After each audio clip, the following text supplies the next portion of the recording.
Hello, everybody.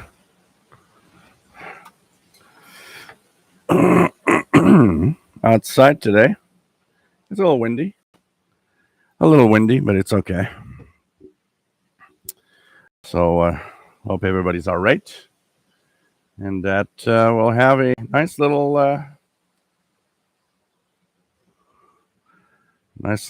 outside meeting today.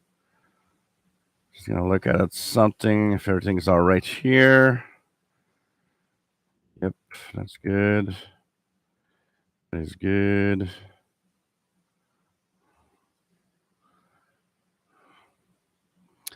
If there are some freezes or some little fade outs, some little problems with the stream, I'm streaming actually from my smartphone since I'm too far away from the router.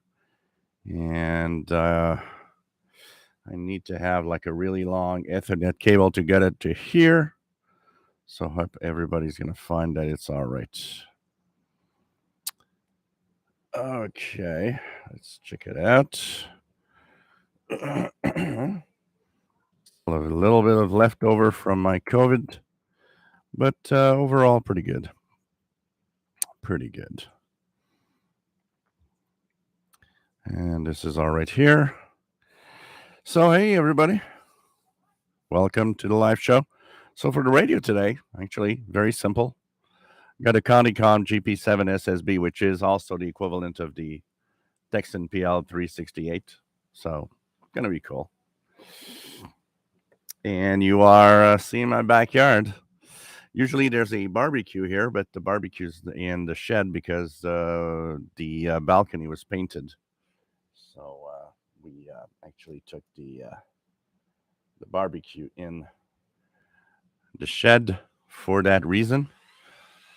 There's a little bit of construction on the other side, but it hope doesn't have too much noise here. Okay.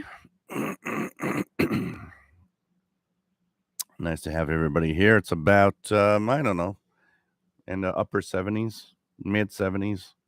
Just okay temperature. Not too much wind on this side. Wind is coming from the southeast, so it's kind of blocked by the building here.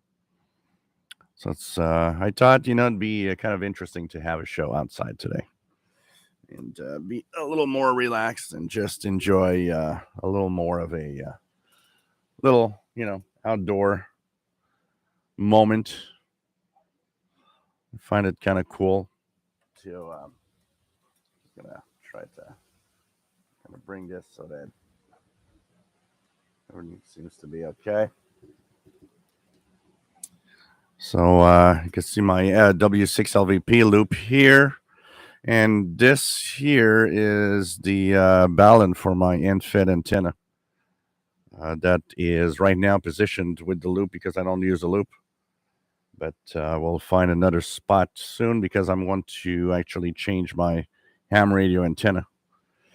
So this is the backyard where I am. This is where, for a long time, I had my antennas. Anyways, we'll get to that in a few moments here. And I think it's going to be, we'll have a little history of my antennas, where they were positioned. And I think it's going to be a lot of fun for you guys to have a little bit of history of, I thought I'd explain a little bit of the history of my setup here from when I got here in 2000 until today. And at the same time, maybe give some ideas to you guys of what to do when you don't know what to do for antennas and stuff. So I think it could be a nice idea for that also at the same time. So hope that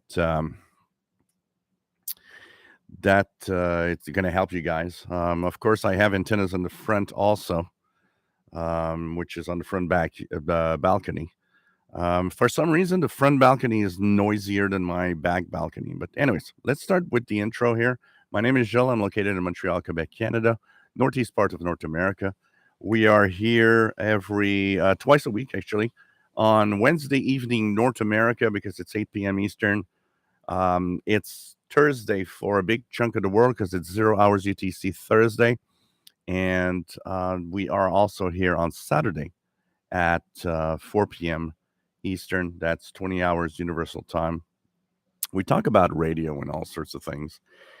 Saturday might also be an outdoor show. It's going to be very warm. We're going to be close to the 90s on Saturday. So I thought, maybe Saturday also will be outside. Kind of a different feel, different look from what's happening inside. So, well, there's a beautiful chat room for those that have a Gmail account. You can join in and have fun with a lot of great people, actually, that are here to help out. I mean, I think we have the best crowd. I don't know if you guys agree with this, but I think we have the best crowd here. The people that really want to have fun and share their passion with radio and help each other at the same time. And so when the show is over, the Facebook group, once again, I think it's one of the best crowds that exists anywhere. I've been to so many groups, and I can tell you, um, I at some point you get tired because of all of the ranting and all of the negative and all the there's always some idiot somewhere doing something, saying something. You know what? We here have rules, and the rules are to respect everybody. And it's very important to also respect two very simple rules that are three actually, three rules that keep everything right. And on the Facebook group, it's the same: no religious posts, no political posts, and respect each other. There's no such thing as, oh, you got a crappy radio, or I hate people like that. If you get on and you just we removed somebody a couple of months ago. It's like, well, if you didn't have a crappy radio, it'd be better. Wow, what a way to talk to somebody. We don't all have the same means to have the best radios in the world. We do our best. I'm lucky enough to have a nice choice of radios. Not everybody's there. And you know what? It's none of your business to insult somebody because of whatever radio they have, or whatever they're listening and they can't get anything. We're here to help. We're not here to, trash anyone. So I think this is what is cool. This is cool. Um, about our group. It's a respectful group, and we're here to just have fun, and that's the cool stuff. Now, to help with my voice here, we'll cheers to everybody.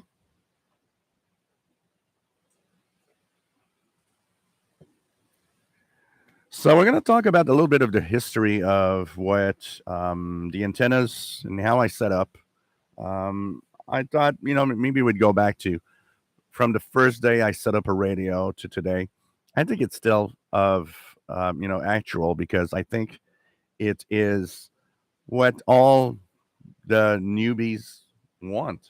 Everybody that is into the hobby for the first time, first thing that you think of is, well, I'm trying to listen to some radio and trying to listen to some stuff, but I don't hear a lot. And maybe there's an antenna, maybe there's some setup that I could do that makes it better. And it's always the first questions that we probably ask ourselves is, how do I get better than this? How can I receive more signals? And it's even truer, I think, now, because what happens is that back in the 80s or the 70s, we just turned on a radio and there were tons of things there. But we turn on a radio today and it's kind of different. And that's where we need maybe a little more help today in getting those signals in. Somebody sent me a message the other day. Actually, two comments that I had that were kind of interesting, and that's where you see that people struggle in getting signals. Someone from Ottawa was mentioning to me that he couldn't get really, Radio Exterior de España, which does give a really good signal on 17855. So, when you're in Montreal, Ottawa is, 100 miles away. Technically, you should be getting pretty much the same thing as I am, especially with Radio Exterior de España. and that person tells you, well, I'm not getting anything, or I'm getting a very weak signal. I look at your video and you're receiving this station like it's almost a local station. Of course, you ask yourself questions. Is my radio good? Does my radio need, do I need a new radio? What's happening? Um, the other thing about it, and the other comment was about, me receiving other types of signals. And um, that person came up to me and says, so I'm not receiving half of what you get. I don't have half of the signals that you're getting. And I'm kind of a little, sad because I bought a radio. I bought it with the recommendations that you have, and you say it's a good radio, but I'm not getting much. And that's where it gets a little more complicated. That's where, yeah, our hobby in 2022, you need to work to get signals a little more. It's not like in the 70s when you turn on a radio and everything's there. So I'm going to talk about the beginnings to now. We're going to talk a little bit about, things that you might want to try to improve, and also comment on some of the um, the things that we probably you know kind of sometimes underestimate, or also talk about how to try to make the best anyways in the hobby we have. So let's start with so everything looks right. I got my big spot there, which is I got two new, well, it's been a while now, but I've got two big, I'd say about 2 feet by 1 feet lighting systems that are on tripods, and that are made specifically for podcasters, YouTubers, and so on. And it's fun because they're lightweight and easy to travel. So I can take one and put it here, and that's what I did. I put just one. I could put two to make it like more equal in the lighting, but you know it's all right as long as you guys see me and see the background there. It's gonna get dark as the sun is gonna set in about half an hour here. So longest day of the year, by the way. We're going to talk about that also. A lot of little things that we're going to mention. I'm going to go and say hello to people in the chat room before we start talking a little too much, because I'm going to get really, really far behind. And let's start. Mark Cub, WA5153 SWL in Dallas, Texas. Good evening. Bobby Burgess, nice to have you here from Morgan City, Louisiana, WA5107 SWL. Dwayne, nice to have you on board. Chuck, nice to have you here. N5 KVO from a super hot South Texas. Richard Wagner, nice to have you on board from a hot Northeast Illinois. Larry, N2ICZ from New Jersey.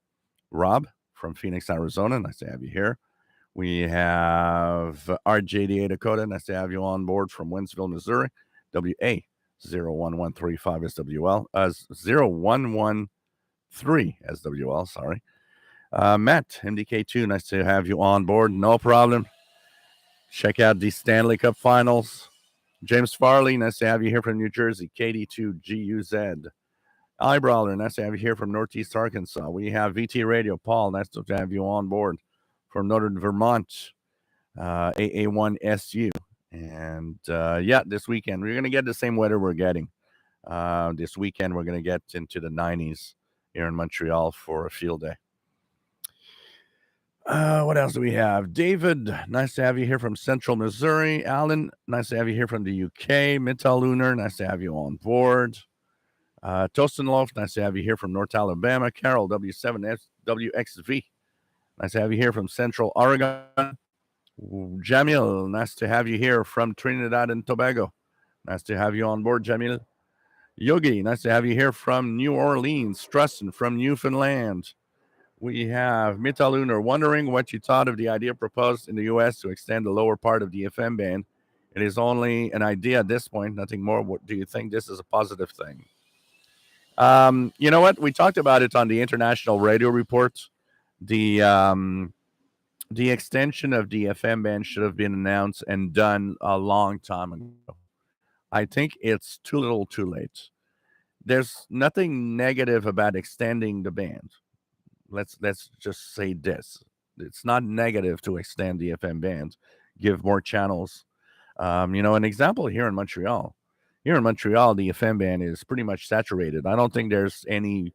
I think there's one frequency left, or maybe two, or one channel left that a station could use. And actually, a station wanted to use it, which is 107.9. Now, the big problem here, 107.9, is the WVPR station, the WVPS station out of Burlington, Vermont, the NPR station.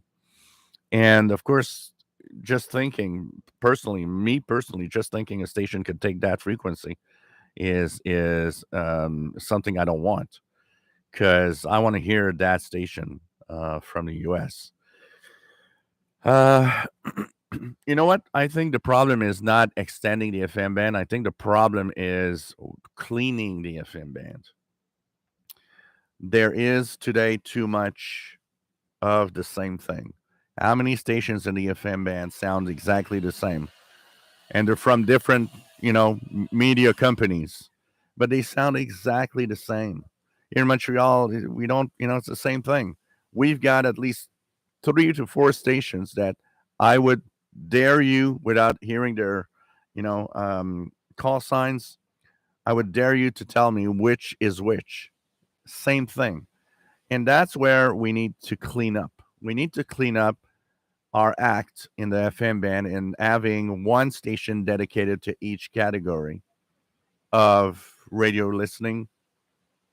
We got to stop having these big corporations, like iHeartRadio, control everything here in Quebec and Canada. Bell Media, they're way too big. They controlled so many stations. It's a problem. There needs to be, the problem of the FM band is not even extending it. The problem in the FM band is decrapifying it. We need to have radio that's listenable. It's not. You tune the FM band and it's all the same and it's all crap. And, you end up going from one end to the other. And it's like, yeah, if there's one station you want to listen to, good luck. So I'm not against the extension of the FM band, but I think if it's just to extend the same crap, nope, don't do it. One. Second of all, I don't see people buying radios. I mean, there are radios out there that already can do it. Somebody was mentioning in a comment that I think it's on the International Radio Report, where a lot of car radios actually do have the ability to have the extended band activated if you press a couple of buttons. It's like the portables we have, the Texan receivers we get. They all go down to like 76, and some go down to 64. They're already capable of, but a lot of the radios people have are not. And I don't see people buying a radio just because, oh, yeah, there's an extended band that exists. I think what would be positive is to clean up the FM band and clean up radio, not to extend it. Because what we're going to do now, have more talk radio, trash talk radio, and same music trash and religious trash and whatever, because that's what radio has on the FM band. If it's to extend trash, don't do it. It's absolutely useless. Yogi says 98 with index of 108. DJW 883, nice to have you here from Southeast Pennsylvania. What else do we have? Estrella Garcia, nice to have you here. We have Keegan DXer, nice to have you on board from Northwest Arkansas. We have James Binder, nice to have you on board. We have Greg, nice to have you on board. Went to a swap meet on Sunday. Did not buy that Zenith Transoceanic. What do you think about the Transoceanic? They're great radios if they actually work well if they are in good shape, they are amazing old receivers. They are great radios from the time that they come from. Really beautiful radios too. Kill King 110, nice to have you on board. What do we have? Yogi Man, nice to have you here. Brian Penny from Cape Cod, Massachusetts. John Beckham, nice to have you here from Northeast Florida. Waiting for my new Degen DE28 pocket size AM/FM shortwave MP3 player recorder, and covers 3 to 22,000 kilohertz. So I hope you enjoyed that. Hope it's at least a minimum of decent radio. My Jam, nice to have you here. Anthony Friends, nice to have you here from Florida. We have WFG 59. I look more comfortable outside than inside. Well, I'm on this rocking chair, so it's kind of a relaxed, chair. And the fact that the barbecue's not here to interfere and kind of cramp you up like last year is kind of nice. So, and it's it's windy. I gotta say, it's very windy. We're supposed to have like about 50 km/h winds. Rain is supposed to arrive later. I thought I would do it inside because all the weather channels were saying it was going to rain tonight. No rain, and I was looking at a radar before the show started. And it's like there's no rain on the radar, as like really far away. So let's do it outside. And if it does start to rain, well, we'll cut it short. But for now, there's no rain, so it's kind of cool. And it's nice to be here outside.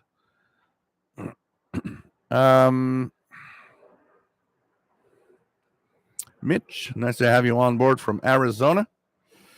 And still at work. Don't get caught now if you're listening on the sly. Joe, nice to have you on board. We have. What else do we have? Just gonna do this here. There.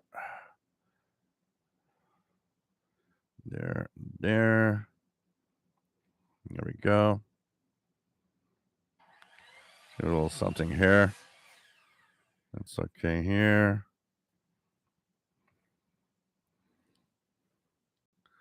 I'm going to do this. There we go. Okay, let's continue where we are. Trying to find where I was. I was around here. So, Dwayne got the Texan PL360 delivered today. Amazing how small it is.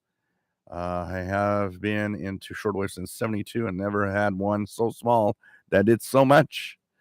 It is pretty crazy what we have in technology today, I gotta say. Absolutely.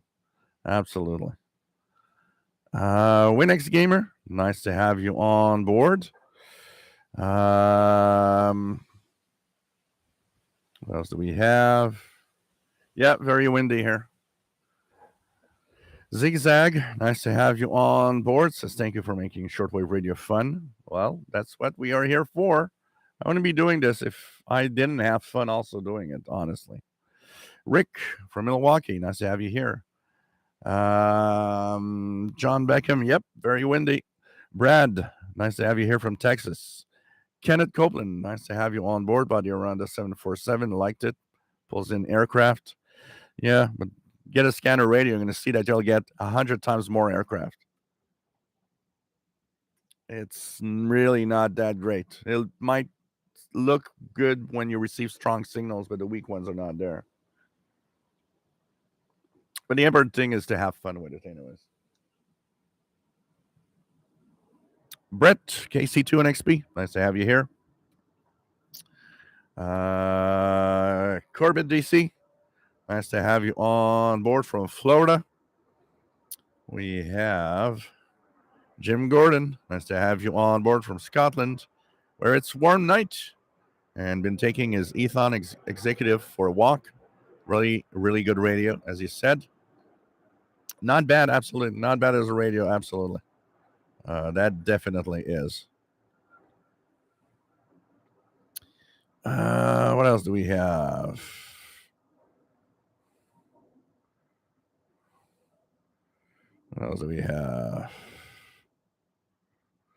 James Farley, the tall trees behind you look like nice. Are you friends with them? Well, you got to be careful because what you see here, so what you see here, that's one tree here. I actually welcome to this tree when I start my little introduction of what my setups were. And that one is very far away. It's at least the sixth or seventh neighbor. It's a huge, huge tree here. Imagine if I had a wire in that tree from there to here, it'd be at least 200 feet long, if not more. It is, that would be an amazing wire. But, anyways, we'll talk about that in the. I am friends with the neighbor there, and they let me go on their yard and do stuff. I'll have little funny stories with that also. With what I want to talk tonight. Um, JD Dakota, KMX is planned to expand to 87.5. Some apps on my phone already go down to 80. Gabe's radio channel, nice to have you on board. We have Don Royal, nice to have you here from Arizona. We have KJ7ABK, nice to have you here from Las Vegas. We have Brian, nice to have you here from Chandler, Arizona. Dr. Sisup, aloha, nice to have you here. So like I said, Greg, transoceanics are great. So I think if you get one of those, but you have to try it and you have to make sure that they work good. Because, I mean, old radios are old radios, and never forget that. They have to be in good top shape. JD Dakota, don't listen much to the FM band.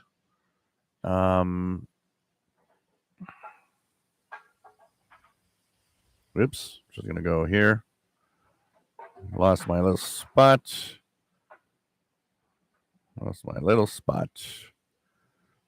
So here we go. Here we go. Keegan DXer, nice to have you here.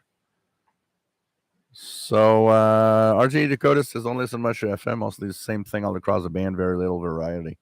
Yeah, and that's what's sad. Is if they expand the band, it's what? To expand the same crap all over? Why expand it? Clean it up instead. So, Those will take out part of the TV band channel 8 and 9. Yeah, the analog band. The old analog band. Basically. Dr. Sisop, FM here, sex automated, nothing live. Very crowded with non-commercial and religious and commercial part of the band. James Bider, looks like a nice view. Yes, I am very lucky here. I am at the corner of the building at the top floor. So I do have a very nice view because the rest of the street here is small army houses from the 50s and the 60s. So my view here is actually quite good. Chuck, nice to have you here from Ohio. What else do we have? Yeah, here the sun, Dr. Sisop sets at, we had the longest day yesterday, and the sun sets at almost 9 p.m. local on the longest day here in Montreal. John Essency, nice to have you here from Pasadena, Maryland. We have William Helms, nice to have you on board from Florida on Radio Shortwave. That's on my room for VHF, UHF Salt. So cool. You're finding your ways to actually enhance your listening. That's always good. Two Broke Tim, face it, the world is moving. The world is going to be radio in 100 years, Two Broke Tim. Thinking that it's not is not understanding what radio brings, which is not streaming. Once again, streaming of music, streaming of podcasts, that's a thing. Streaming of radio ain't a thing. If you look at the percentage of people doing it, almost nobody does it. It's really radio that is still there. It's radio in your car. And it's still going to be like that for 50, 100 years. You're going to see it. Ron Hicks, nice to have you here. KM4LDI. John, K6RXD, nice to have you here from Long Island, New York. Kevin, nice to have you on board. And says operate shortwave station on 5045 in Australia. So nice to have you around. And I don't believe anybody, I've never seen a report of someone in North America getting 5045 here in North America. I don't know if you got any reports for North America on that one. Joe Rodman, nice to have you on board. Similar sunsets in the Chicago area. Dilip, nice to have you here. VU3UEL near Mumbai, India. And HRD747, nice little receiver. My impressions are not very good on the radio. In international broadcast itself, it's good. In single sideband, it's a big mess of trying to tune something correctly. In VHF, here, particularly here, I have a lot of strong signals around me. It's almost deaf. So my impressions are not very good. I would guess maybe if you live in a area where there's not too much overloading going on, it could maybe be a little better.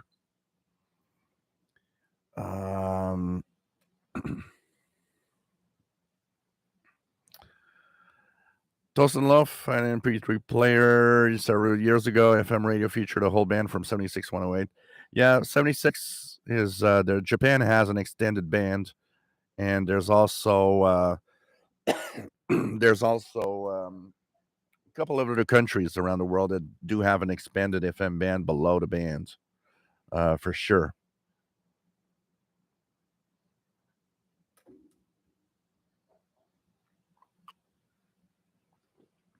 We're going to come to that, Metalunar. He's asking the question. I'm wondering if you took radio reception and antenna placement into account when you chose your home. And I'm going to tell you why I did not. What else do we have? Danielle Mark LeBlanc, nice to have you here from the Shediac River, New Brunswick. Kevin says, can anybody tell me if you can listen to stereo on shortwave because my transmitter that I'm getting is going to be stereo? With SDRs, we might be able to, but standard shortwave radios will not have that. But with SDRs, it would be possible to kind of tune in stereo, basically. Yogi May extending FM broadcast band does not mean more stations. The overcrowded top part of the band would create lots of images at the bottom part of the band. Well, it depends. If the radios are decent, should be okay. Because what's going to happen is going to be more stations. Sorry, guys. Anthony France got his shortwave call sign, W84553 at SWL. Congratulations on that. Pretty good. John, K6RXD. No, I will not be participating in the ARRL field day, but I am thinking of maybe participating in the Radio Amateurs of Canada contest on July 1st because it will be Canada Day. So there's a lot of stuff coming. Canada Day, July 1st, which is next Friday. Not this Friday, but next Friday. You guys have, in the U.S., you have 4th of July coming up after that. I think it's going to be a big weekend for Pirates that weekend, actually. But I will be listening, though, for the field day. And we might be actually listening together a little bit on the live show on Saturday.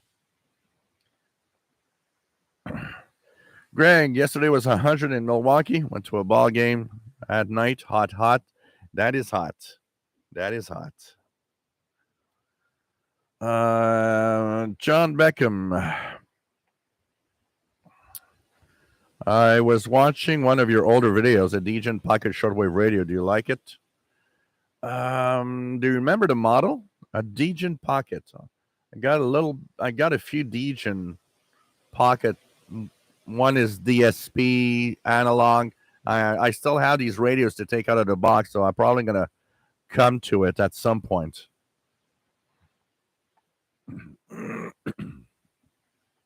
George Ferguson, nice to have you here from Scotland. Have an XH Data D808, thinking of upgrading to a Texan PL880. Is it worth the upgrade? If you're thinking of getting the upgrade because you're going to get more stations, no, because you'll be getting the same stations on the PL880.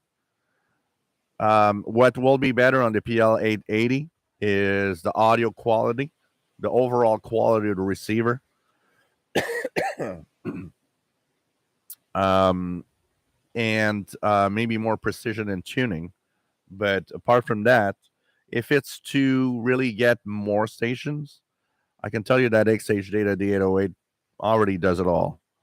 Um, it's a question of, I think the question you should ask yourself will be much more, do I want a second radio and have two radios? And because I like the Texan PL880, how it looks, and it's a great radio, by the way. So it's more that, do you want to have a second radio? If it's to replace it, like I said, remember, you won't get stations that the XH Data gets. You won't get more in the PL880.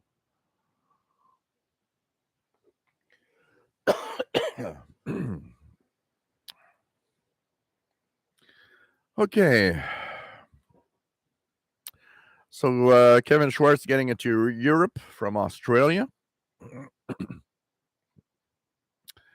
Thanks, Bobby Burgess, for sharing. If you guys want to have your own shortwave listening call sign, he shared the link where you can get your shortwave listening call sign.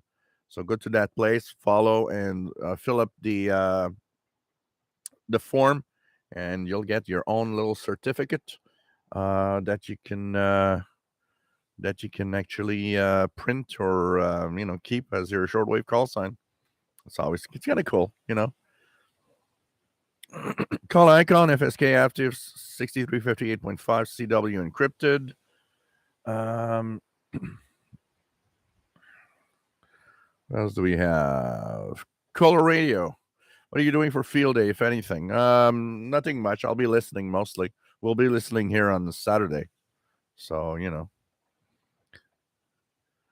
Two Broke Tim, no, you're mixing two things that aren't exactly the same thing. And we talked about it in the past. Shortwave is not the same thing, and the internet is not replacing it. Shortwave is its own thing, and it's not dying a slow death. Standard stations that, like Voice of Greece, that have no broad deployment into something other than just their local programming, those are the ones that slowly go away from the bands. But the big broadcasters like the BBC are going to be on shortwave in 100 years from now. And there are new broadcasts all the time. Actually, Two Broke Tim, if you look at the schedules today, there are more broadcasts on shortwave today than 20 years ago, because there's a lot of stations that understand one thing. When your country's in trouble, the only way you can actually broadcast to your country is through shortwave. Nothing else goes. And all of that is, as for today's generation, find me one person to broke him, one person that listens to the radio through a stream. No one. No one. Internet is for specific things, mostly music. I think it's the topic. But there was a survey we had last year on the International Radio Report that came out that was showing that in the US and Canada, radio is still the leader in when you want to have news, when you want to have things like that. Where the internet is gaining momentum, and this, just look at our own usage of what we do on the internet. I listen to music and I listen to some podcasts. I don't do anything else. I don't listen to pretty much anything else. I have no interest in listening to anything else. People do not listen to radio through the internet. It is not true. It's a very small number of people that actually do so. Most people listen to music, podcasts, things like that. Shortwave, you're mixing what shortwave is, which is a very different thing. We talked about it. If the internet was so popular, then Radio Netherlands would be on the internet. All of these stations that are gone would be on the internet. They haven't switched to the internet. They had no intention of going to the internet. The internet did not and is not making people go away from shortwave. Thinking that is not understanding what shortwave is, and it's not understanding what the society of today, what people do. Shortwave will always be there because it's the only way you can actually connect with people in countries like, look at Russia that block all the Western media. What do you think people are doing in Russia? They're listening to shortwave. A lot of people.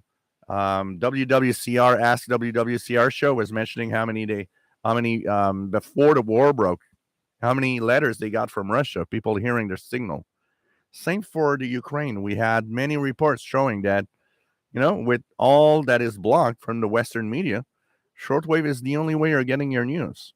So shortwave is not dying.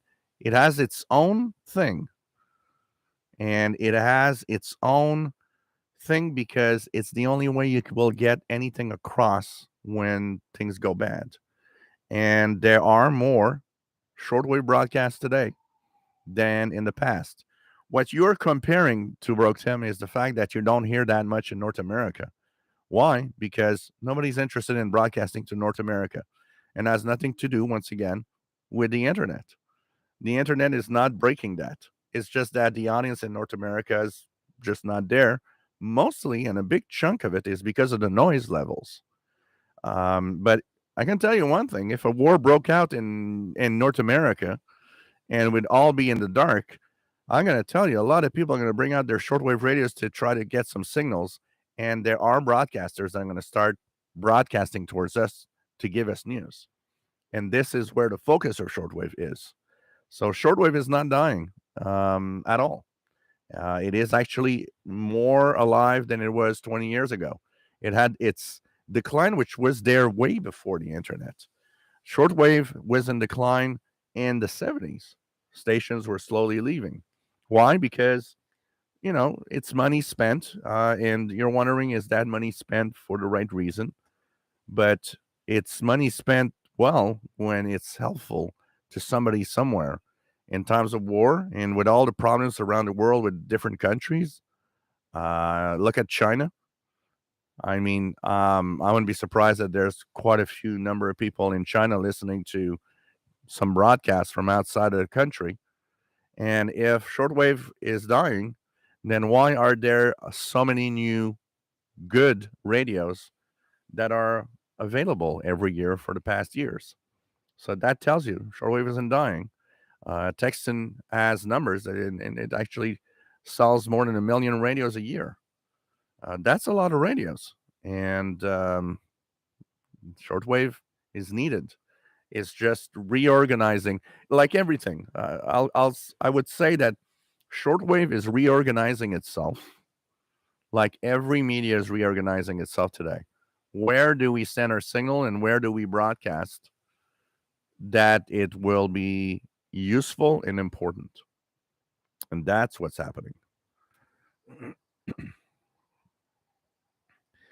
What else do we have?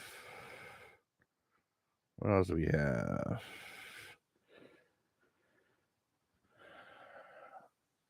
So Mitteluner looking forward for the history of the antenna setup. That could be interesting. What else do we have? John Beckham recent read somewhere that the sun has a rather large recent sun flare enhancing propagation. Yeah, well, there's a big sunspot right now, and we're getting in the higher solar activity, and it shows the higher frequencies are amazing in the propagation. So as we go in the next few years, when we get to solar maximum, it's going to be quite interesting. No problem, George. George, I try to reply to everybody. If I did not reply to something, it's because maybe I missed it. Sometimes I go a little fast in the chat room. John Beckham, the only thing about the hobby of shortwave listening, DXing, is that it makes me want to purchase a new radio at least every other month.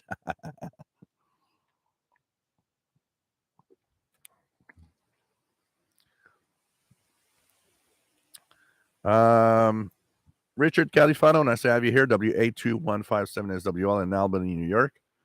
Might be repeating this, but tuned Arabia last night, first time ever. Had to run, but we'll be back later, no problem. Yeah, I've been hearing that. That's an example of higher solar activity. And it reminds me, actually, Saudi Arabia, that I've heard a few times in the 19-meter band late at night, reminds me in the 80s when I would listen to the United Arab Emirates in English in the 19-meter band back then. Doesn't know if you can have shortwave internet connection, but just a slower speed like dial-up, maybe a little faster with excessive bandwidth. Um, what else do we have? Hey, no talk about wars and Russia and stuff. We're just gonna scratch the surface with the radio, and that's it. Ron Hicks listening to WTWW 5085 kilohertz online only when I can't get a decent signal on my shortwave receiver. So hey, I'm down in the chat room. So okay, I'm gonna start my little lecture here on my setup and how things happened. So one question was very interesting, and I'm gonna start when I got into shortwave in 1982. Okay. So when I got into shortwave in 1982, first thing that I had was a realistic DX100. And back then, I had the telescopic antenna that was with that radio.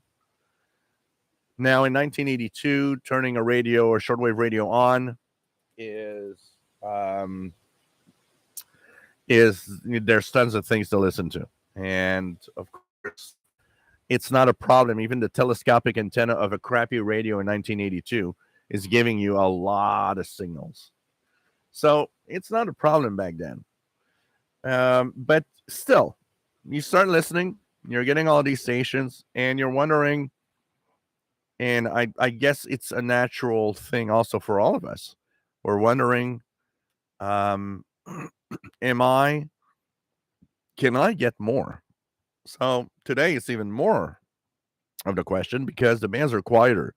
So if you only hear the US broadcasters, which is kind of a very I'd say it's one of those things that wants to make you switch off the radio rather than keep it on, especially with all the religious broadcasts that there are.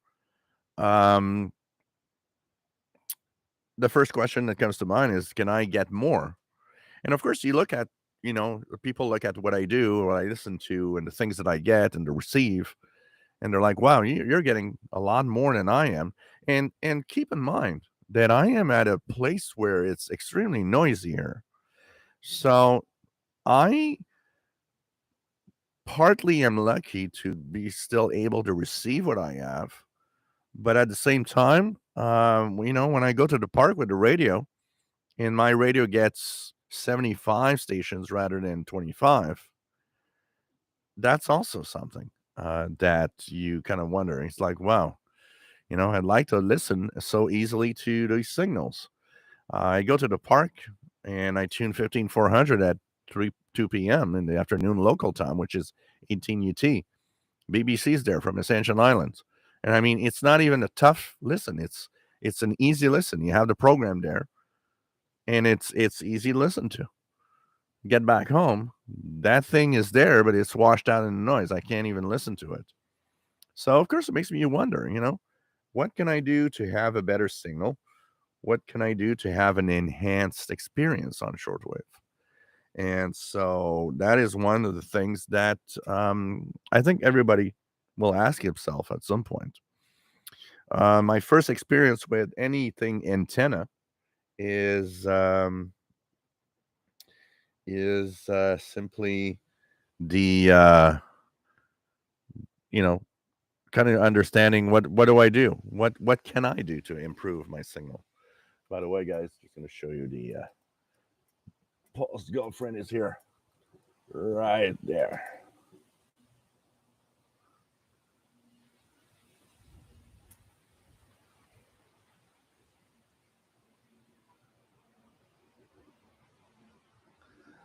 So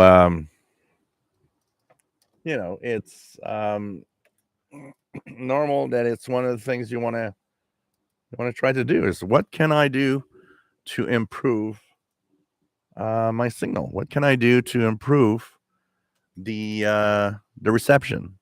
So the first thing I did back then was, and what a lot of us do today still, let's put a piece of wire. Let's put 20 feet of wire on that telescopic. Let's try to put a wire outdoors and see what it does. And of course, it helped, and it helped me get more signals and stuff. Um, then it came out to I had 100 feet of wire outdoors that was over the roof up to the backyard fence, which was my antenna for many years until I moved out of there, which was where my parents lived. And I moved into another apartment, and there I set up maybe, I don't know, 50, 60 feet of wire. I had a Kenwood R5000 now, so I had a good radio, and about 60 feet of wire in the backyard. Amazing reception. Um, your perception of noise changes with how you perceive noise. And what I mean by that is when I moved from my parents' apartment, um, I went to that new place. It was a little bit noisier, just a little bit. Um, and it was kind of, something that made me a little sad. It was like, oh, noise. But I did not understand what noise was all about until I moved here. Because there I could still get some amazing DX. 40, we're in the 90s. The 60-meter band was full of these African stations. And I would go to bed with, Radio Nationale Tchadienne on 4904.5, which always was kind of my favorite because it was in French, but it was kind of the morning show there while I was going to bed because I'd go to work the next day. Then I moved here. Now, the question that was asked, did you choose where you're going based on the noise level that you have?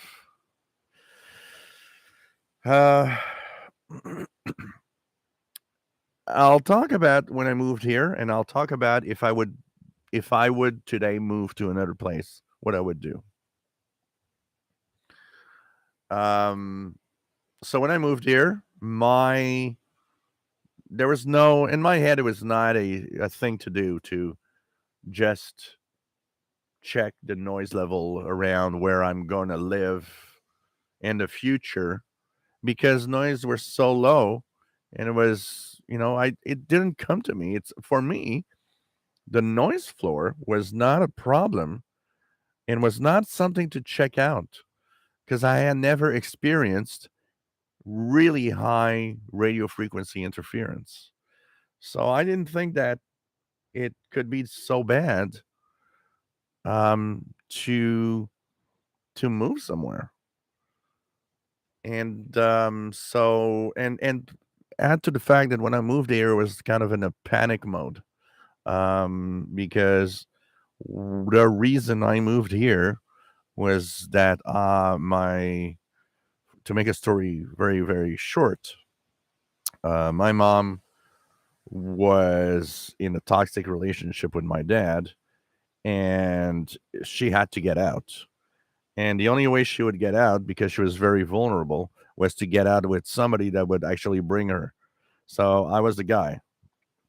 So what happened is it had to be quick, and it had to be whatever we could find, we're going to be here. So there's zero thinking of noise. There's zero thinking of whatever. It's we're more into the let's get out of here as fast as possible. I was taking a walk in 2000, April or May 2000. I was taking a walk, and I passed in front of here, and there was a sign for apartment to rent. And so I looked at the apartment and was like, well, that's a nice place. Let's check it out. And met the landlord same night. And next day we signed the lease, and we were moving in July. So we moved in here in July of 2000. When I moved here in July 2000, I was with my mom because I was taking her away from the very toxic environment that she was. So there was very little thinking of, is there more noise, less noise? It's like radio is not even in my head. And even if moving here meant just moving here because it's a better place, and it's definitely a better place, I don't think I would have had the reflex of checking noise. Not in 2000. It would still, for me, noise in 2000 was still something kind of not necessarily the problem. Um, so we moved here, and it took a couple of weeks before I actually turned on any radio. So I'm going to continue to chat just to make sure that I go down because I don't want to be too far behind. And we're going to continue with I moved here, and it took a couple of weeks before I actually turned on a radio.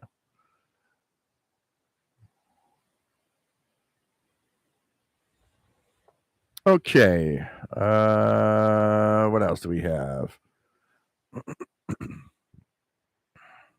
Dr. Sysop has WWV 20 megahertz. Carl Icon, Maritime FSK 8416.5.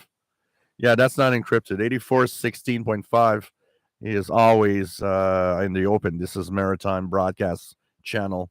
It has several different channels. It has L2C Argentina. It has a broadcast from Boston, Massachusetts. And it has a broadcast from Iqaluit at 0330 that we received the other day.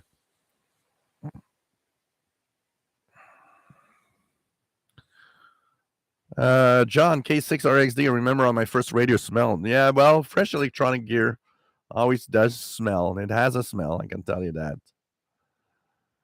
WFG59 says hello, Paul. Well, that's Mignon, which is the girlfriend.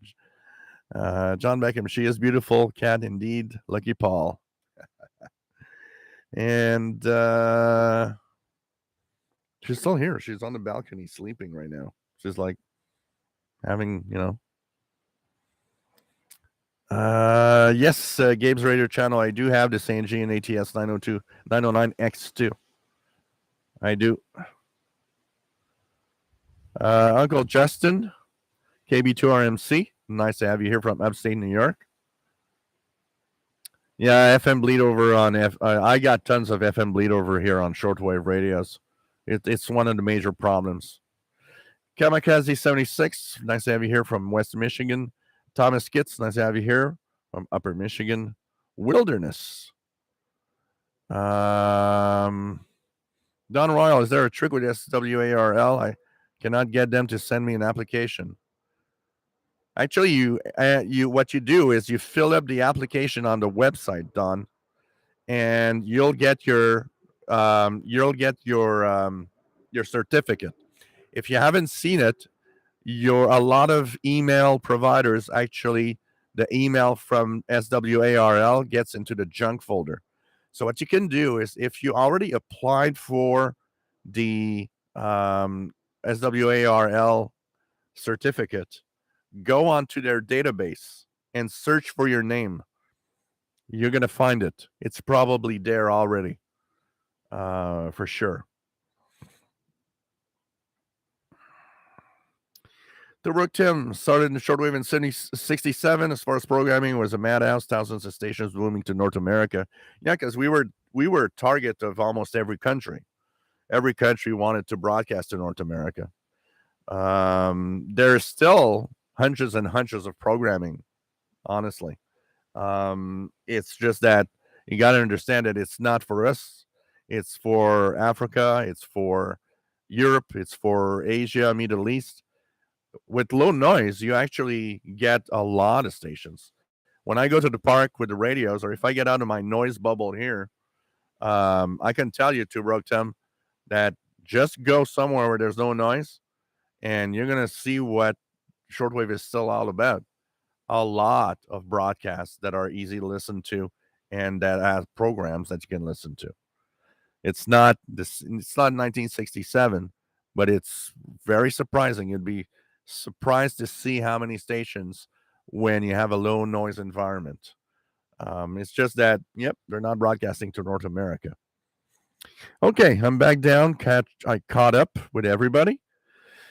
So like I said, Don Royal, go and see if you actually filled the application. Your certificate is probably there. You just have to go search for it with your name or your email. I don't remember what criteria you have to do. They have a database of all the certificates. Just search for it with either your name or your email, and it's gonna pop up, and you'll be able to download it. Unfortunately, it happened to me when I got mine. 2 years, 3 years ago, it actually ended up in the junk folder. And I went to the website and I searched the database and I found my certificate. It was there. It's just that it went into the junk folder in my email. So, anyways, what else do we have? What else do we have? Keegan DXer tried to catch a TOTH ID of an E-skip station the other day to get away to spoil it on FM. John Beckham, has Radio Marti increased their wattage recently? They have been booming into Northeast Florida. No, same power. It has to do with probably the summer propagation. It's probably more powerful with the frequencies chosen and the time of year we are at, basically. Al, nice to have you here from Westport, Massachusetts. And says, Paul's girlfriend looks very happy. She looks mostly hungry. She wants to have food. Top of the hour ID. Oh, okay. Top of the hour ID. Cool, Keegan. So, anyways, it's so let's continue the story. Got here. Nope, did not choose the place with noise in mind. Should it be a good place? Even if it was just me, I don't think I would have thought about that because I had never been faced with really high noise level anywhere. Everywhere I was, it was listenable. So for some reason, it didn't come to mind that I could live somewhere that was very, very noisy. So I moved here, and July 2000, I probably turned on my radio for the first time. You moved into a place, and plus it was a fast move. Something you're not really predicted to be happening so fast. Um, when I was really, really set up and decided to install my Kenwood R5000 in my office and turn it on, the first thing that I had to listen to back then is I just turned it on with a wire inside the office itself. I just put 20 feet of wire around the roof or the ceiling of the office. And first experience of that was very crappy, of course. Um, and that's where I started understanding that I was in a different radio world. Suddenly, where I was not what I had lived through before. I was not in a place where radio signals were easy to get. I was in a place where even some of the signals that are usually easy to get were kind of noisy. So my first reflex, which was, I'm going to put a wire outdoors. It should be better. But even the wire outdoors here aren't that great. The wires outdoor here are super noisy. There's a lot of noise around where I am. And it doesn't come from the building most of the time. I've had situations where there were power outages, and those power outages were here in all the street, and I still had the high noise level, and there was power on the other side. So it kind of told me, okay, power doesn't come from here. The noise doesn't come from here. It comes from somewhere else. First time confronted with noise, I did go through a little sad moment where I thought, well, is this the end of my hobby? Is this the end of listening to shortwave and listening to stations on shortwave? When I moved here, there were still a lot of the stations that are gone. I could still listen to, Radio Sweden and Radio Norway, and stations like that were all there. Radio Bulgaria. There were still quite a few broadcasts in North America in 2000. Um, so I put a wire outdoors. The first wire I've ever put outdoors because it was the easy part. So you see here, I'm in the backyard. This is my backyard balcony. My office at the opposite end. My office is at the front of the house here. So the easy way to put up an antenna was to find a way to put a wire outdoors, but in the front. And in the front, there's a really big tree in the neighbor's yard here. So what I did is I threw a wire that got really well stuck into that tree, and I took that wire as an antenna for my office in the front. Um, it was okay, but it was still noisy. I get more signals. And I understood that forever my hobby was very different suddenly. You guys remember when I did the first live show with, so when I got here, just to put everybody in, I had my Kenwood 5000 still. It was starting to fail. It started to have the dots problem. And what happened at some point is I understood if I left it on 24 hours a day, just put the volume to zero when I don't listen to it, it was still working. So I did that. And I guess it spent probably 3 to 4 years turned on 24 hours a day so that it worked. In 2008, around 2008, my Kenwood that we had a power outage, and my Kenwood 5000 never turned back on again after that. So I was in a decision moment. What do I do? Where do I go from here? Do I still want to have a big gun shortwave radio? What do I exactly want to have now? So I was faced with either I get the Kenwood 5000 repaired or I buy something else. Now, in 2008, we're not talking about SDR still very much. I mean, there were things like Win Radio and the cards, and I was not there. That was like, it was expensive, and I was not sure about that. And 2008, we have portable receivers, but they're still in the rather expensive. And I'm thinking, what do I want?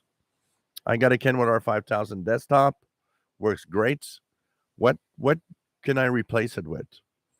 Now, for a long time, I had my eye on the ICOM ICRD 500. And one of the main reasons of the 8500 was that it was an okay shortwave performer. It was not as good as the Kenwood R5000. It never was, but it was close enough. But also, what I was looking at is getting a really good VHF UHF radio. I had scanner radios, but I never had a really IN VHF UHF receiver. The ICOM ICRD 500 was the combination of that. Nice big desktop radio, cool, sexy looking, good on shortwave, but really good on VHF UHF also.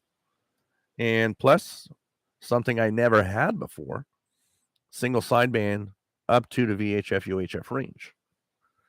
So I went online, looked at the prices, and on Radio World Canada, on Radio World in Toronto, they had a sale. It always was something like $2,200. They were selling it for a short time, 1,750. And I sat down, thought about it for a few seconds, and I said, you know what? Maybe it's time. Took out a credit card and let's go.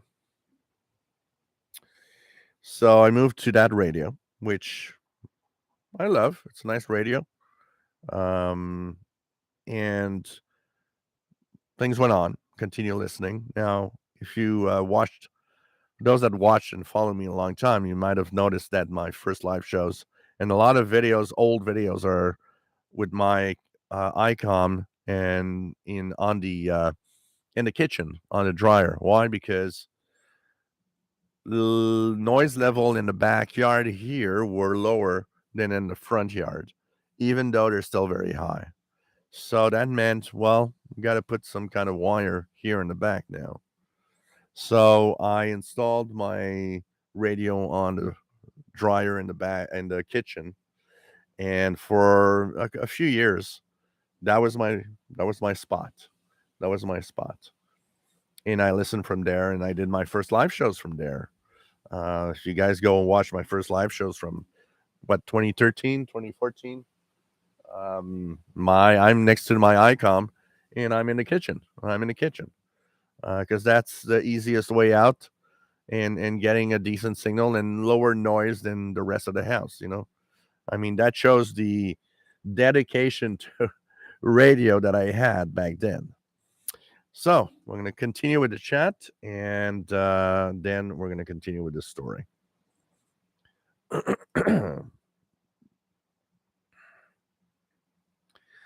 Okay, what else do we have? Let me just check it out here. Mike WX50, nice to have you on board from Northwest Arkansas. Kevin, nice to have you here. WS2H from New Jersey. Forgot it was show night.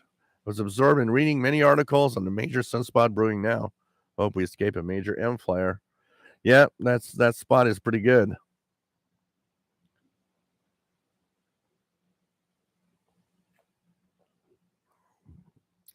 What else do we have? Joe, power's still out. Getting WWVN 20 megahertz. I never received that. Unfortunately, there's a lot of lightning. Cool, Greg. What else do we have? Patrick, nice to have you here from Washington State. Got his first QSL from Radio Prague. Very exciting. Always exciting. Always exciting. Always exciting.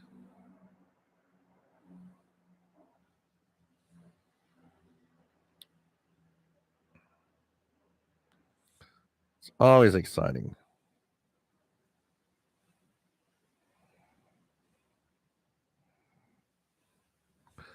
Sorry, just there we go.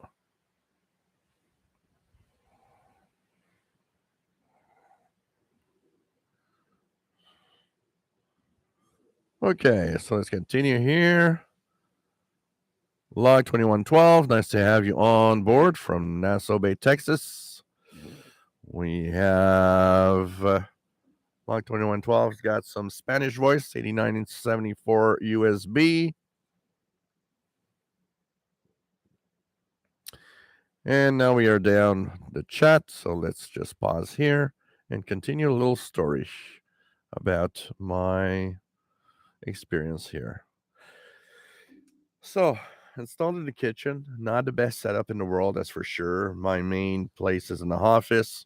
I'm starting my tech guy duties back in the day, so my office is really an office. Today it's more of a YouTube channel and YouTube production room, but I wanted to have at some point my radios in an office, so I bought some coax and put some really long coax from the office to the backyard to have access. Now, earlier, now it's very dark, but earlier there was a tree there. That tree was used for one of my wires for a while. Then the fence down there was used for a wire. It is used right now for my end-fed ham radio antenna, the one that I've been making contacts with Europe right now. It's right here in the top and goes down as a sloper to the fence at the end of the backyard. my W6LVP loop is here. It is not used much, but it is used with my portable receivers now. So when I want to have good reception, low noise, I'll hook it up and I'll use it with my portable radios. My main antenna that I use in my office, you guys know, is the MLA30. It's in the front balcony. For some reason, the wire antennas don't perform well in the front. They're very noisy, better in the back. But it's interesting because my loop antennas perform better in the front than in the back. So if I put the MLA30 here in the back, it doesn't get as many signals as I have in the front. So it's in the front balcony with the disc cone also, which is in the front balcony, which isn't really used much right now. So this is how I'm set up. But the thing is, when you are somewhere where you're trying to get better reception, you got to try, a wire antenna, I think, is the first thing that you try because it's cheap, doesn't cost a lot of money, even costs zero sometimes because you might already have the wires. But, you try different things. Put it outside the window, try a tree, try a, whatever, the fence, the yard, whatever you can do. Try different possibilities and see what happens. One of the things that was earlier, there was a comment in the Facebook group about somebody installing a U-loop and not being impressed and seeing that this long wire is better. Remember one thing: noise. First of all, noise is different for everybody. What you might perceive as very high noise level might actually be lower noise than you think when you compare it to other people like me, for example.